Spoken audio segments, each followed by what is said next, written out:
संघ हा पूजनीय का आहे, संघ हा श्रद्धास्थान का आहे, तर बघा आपल्या सर्वांसाठी महत्वाचं आहे.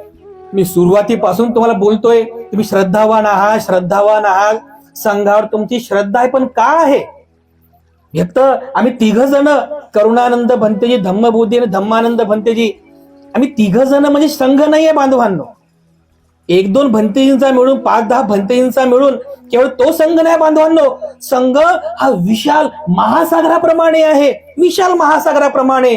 या पृथ्वीवर जे जे कोणी संघ भिक्खू आहेत, मग भारतात असो, भारताच्या बाहेर असो, विदेशामध्ये असो, जे जे कोणी भगवान बुद्धांचं अनुसरण करून प्रवजित झाले, शिरोमुंडन केलं, अंगावर काशावस धारण केलं आणि विनयाचं पालन करून ते जीवन जगत आहेत, अशा सगळ्या भिक्खूंचा मिळून